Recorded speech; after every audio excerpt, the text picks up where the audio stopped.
Okay, so the thing is that the matter of fact is that what we're trying to do here is that of course visit directory will not work for a path that represents a file.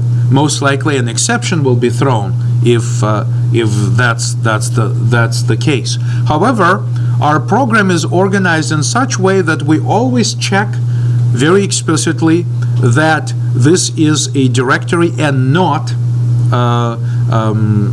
in fact, there are two ways to do this. Like in one case, we can say if this is a regular file, do this. Otherwise, if it's a directory, do this, and this works for us.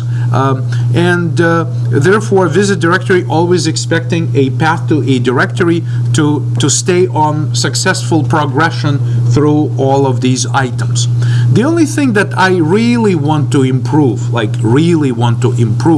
which is sort of optional, but if I run it, look at my results, right? It kind of prints a nice little report of the content on my file system, but it's a bit hard to read because the only indicator of the level where I am located is essentially this, the print statement for the absolute path of the subdirectory.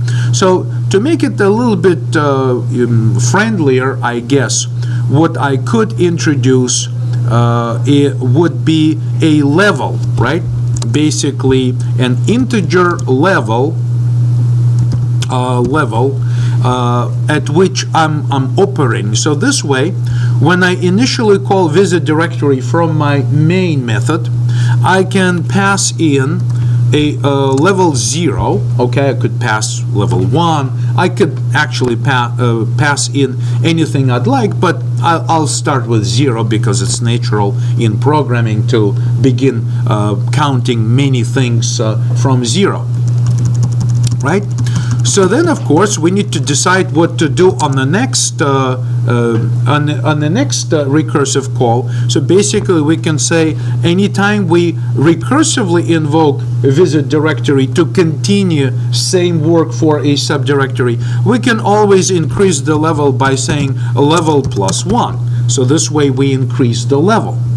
Now, how can we use this level? We can use this level to simply print what the level is, right? So that would be kind of silly but easy to do. For instance, right here on this first statement, I can say, I can just print what the level is, right? So I say level plus directory, right? So if I make this change, or few of these changes related to the level of the subdirectory, if I run it again, you see how it begins to print 0, 1, 1, right? And then supposedly when it exits, it goes back to 0 again, right? So, but this is still not very useful, so I'm not going to print this level. I'm just essentially experimenting with this to begin with. But what I really want to do is that every time I have a print statement, I would like to indent it, right? So perhaps to formalize everything, I would say public static void, right? And we can say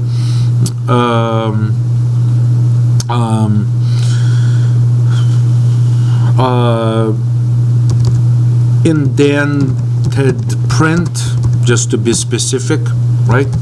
And that would take perhaps a string, which is the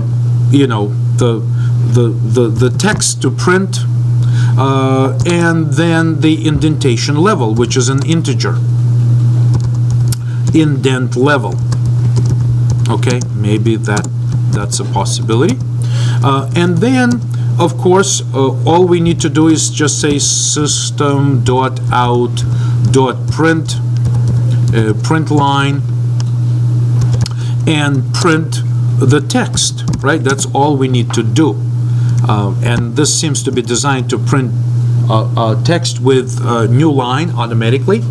at this specific indentation level. So, but in order to be able to indent, I need to output a certain number of spaces or tabs. We could use tab characters, right? So we could just say, to get started, we can say index, integer.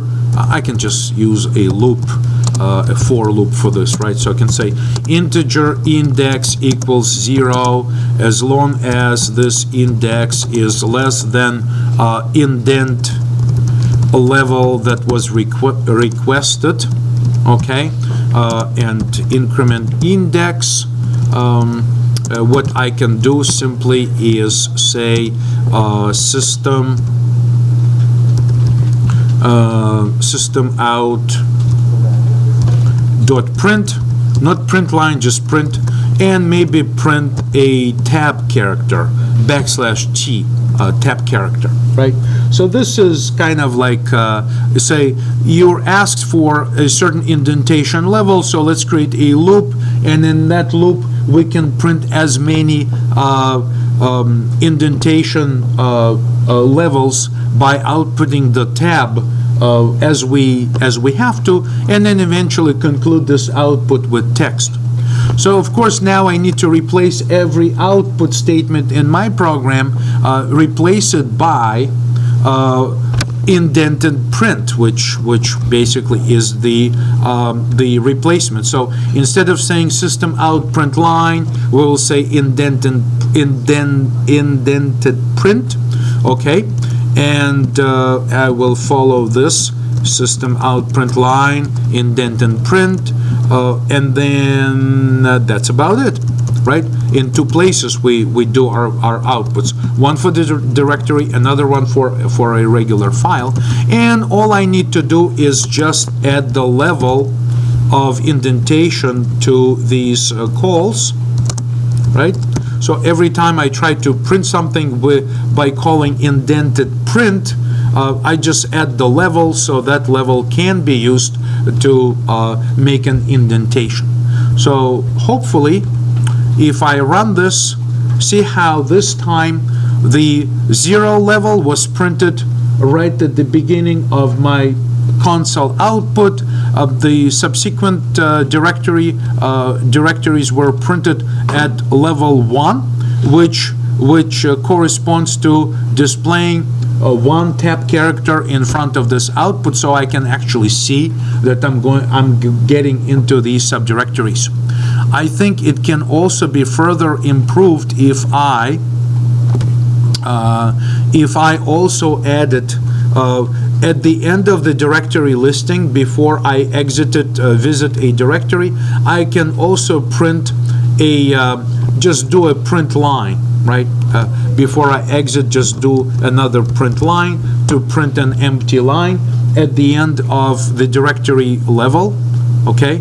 So now it begins to look like this, right? So that, you know, the directories on the same level are separated by spaces. And now I think that maybe it may actually look better if I printed this at the very top of my output, just like that. Okay, maybe let's try this format. So that looks good, right? So we have individual directory entries, and we keep printing the output and continue with this. So let's just test yet another sub-level. What I'm going to do is that I'm going to copy the content of the subdir, just basically say copy, into paste it in subdir 2, just basically say paste, and rename it to be rename, and say this is subdir 3, something like that. So now subdir 3 also has files. I too will rename those. I will say rename, make it file 7, just so that we can be careful with what we're trying to test, and file 8. Of course, those are empty files, but I really don't care. What I'm care about is my navigation through different sublevels here, right? So I didn't change any code, just added yet another level here. So if I go back to my command line and say tree, see how now it displays that you have subdir, another subdir, and the subdirectory under subdir 2. So I have more nesting of my subdirectories when I look at it. Okay, so if I run it, so you can see that I have yet another level which I can work with, and this is another subdirectory at that level which also contains files. So I think we have a successful solution to this problem in terms of what do you do to somehow recursively visit subdirectories, and we added even like advanced feature such as indentation level. I think I'd leave it to you for an exercise. I think running this loop is inefficient. I think it would be more convenient to say string, okay, and construct a string. We can call it indent string, okay, and say this equals new string, and construct a string which takes I'm surprised that it doesn't give me string, new string. I don't know what it needs.